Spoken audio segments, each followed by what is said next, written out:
everybody. Welcome back to another episode of Dr. Movie, where I'm driving the car and you're not. I don't know. Maybe that one works. Got another one for you here for Giallo January. This is one I have never seen before. So, interesting watch. And just like most of everything else we've talked about, this is on Tubi. And just a warning, if you want to check this one out, it's in Italian, so you got subtitles. You got a problem with that?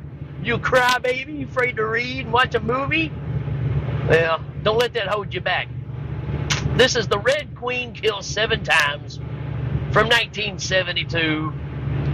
And even though we know it's a giallo, they call it a thriller horror movie. Directed by Emilio Miraglia. Don't know if I'm saying that right or not. Miraglia, yeah. The director of The Night Evelyn Came Out of Her Grave, which is kind of ironic because one of the women in this movie is named Evelyn. So you got that going for you. I could go into a whole list of the who's that are in this from a Italian cinema perspective, but I'm just going to give you 2 names of why you should watch this movie. One, Barbara Boucher, right? So we saw her in Don't Torture a Duckling from Fulci not too long back on the episodes. And then you've also got a very young Sybil Danning, who you see naked, through most of the movie. Not that I'm complaining. But there you go. There's your reasons for watching this movie. And let's get into this. Let's see. 2 sisters inherit their family's castle that is supposedly haunted by the murderous ancestor. When their friends begin disappearing, the suspect that there might be some truth to the rumors. Yeah, I mean, this is set up very well. I was really surprised with this one. I did guess it right. I'll give you that. And that doesn't happen very often, but I don't know, something about the way this one was laid out just kind of made me stick with a certain person, and it worked. When it's all said and done, the explanation is a little hazy.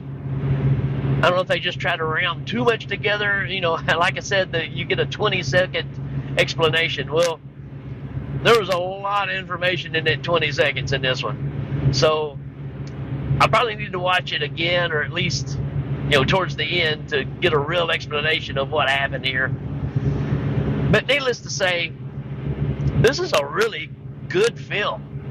I really enjoyed it. And it's shot really well too. So this is not a knockoff wannabe flick. This is 72, so this is kind of the height of the giallo films, and this is a good one. It says here, I'm just reading more information. It was released over here in 1976, so there's quite a bit of time between the two there of release. But it starts off, you get these 2 little girls that are playing outside, and you find out they're sisters. And one of them, named Kitty, is playing with her baby doll, and she won't let Evelyn hold the doll. Well, Evelyn sneaks up and just takes the doll and takes off running, and they're in this huge estate. It's like a castle. And they run inside, and they're with their grandfather. And they go into his study, and they're running around, and give him my doll back. Kitty wants her doll back, and all this kind of stuff. Well, Evelyn is kind of a wild child, and she stops and looks at this picture on the wall, and it's a pretty disturbing picture. It's 2 ladies, and they're 2 queens. There's a red queen and a black queen, and the black queen is stabbing the red queen in the neck with a knife, or she already has. There's a blood spot. The red queen or black queen is holding the knife. And Evelyn starts saying things about, I'm the black queen and Kitty's the red queen. I'm the black queen, she's the red queen. And they really have no explanation of what this picture is, but they've seen it their whole life. And then all of a sudden, Evelyn has a dagger that she pulls out, I don't know from where, and just starts stabbing the baby doll and tears it all to pieces, rips its head off. So she's just a mean little crap. And, of course, it upsets Kitty. But then all of a sudden, the grandfather calms them down, gets them calmed down. And then they ask about, what is this painting? Can you tell us the story? And supposedly it's a family heirloom that gets passed down about how this family has been cursed because of their bloodline back in the day. These two sisters that were queens didn't like each other, and one killed the black queen, killed the red queen, and then the red queen would come back from the dead, and she would kill 6 innocent people and then get her revenge. So that's kind of your setup for all of this, right? Well, then it flashes forward to them being grown up, right? And or it's just later on. Grandpa's into bed. All of a sudden, this figure appears to him, and it's something in a red cloak coming at him, and he is so scared he has a heart attack because, again, you got the legacy or the curse of this family. So this figure comes in there, and he dies of a heart attack. Well, that prompts the caretaker to call all the family in. So they call Kitty, who's in America, to come back and, prepare for, the burial and all that kind of stuff. They can't get a hold of Evelyn. Well, there's a reason why. So they get together and they start looking at, there's going to be a will being read. And this is the precursor to that, saying that, with everything that's going on, when all this is settled and I'm buried, then my estate will go to, the grandkids and all that kind of situation. Which is always a plot device, right, for these kind of movies. It's always an incentive. But when people start asking where Evelyn is, she just says, well, she's in America somewhere. Well, we get a vision. So the caretaker, I guess, knows all this stuff too, and her husband, that pretty much live in the estate with Grandpa, taking care of it. And they know that years back that Kitty and Evelyn, maybe a year or 2 years before, don't know the whole story here, but they were definitely, in their 20s or whatever. But the two girls are in a fight, and Kitty shoves Evelyn, and she hits her head on a stone wall and falls off in the lake and dies. And it was accidental. And but the caretakers, everybody, they all covered it up, and they buried the body in this cell underneath the castle. And so the problem is the caretaker tells Kitty that when she saw the figure in red that come in, she saw it leaving, she said it had Evelyn's face, which kind of freaks Kitty out, right? So from there on, you get this whole psychological thing, right, where is it the ghost? Is it the spirit? Is it the curse of the Red Queen? Is it Evelyn herself? Or is it somebody just using it as a device? Who knows, right? So that's kind of the setup for the rest of this movie, which is done really well. And again, there is a lot of plot twist in here. You get a jealous boyfriend of Evelyn's that's just wanting to know where she is, and he threatens Kitty all the time at knife point. And so you got that situation going on. You got everybody that works with Kitty at this fashion studio, which is where we meet Sybil Danning. who's Lulu in this movie.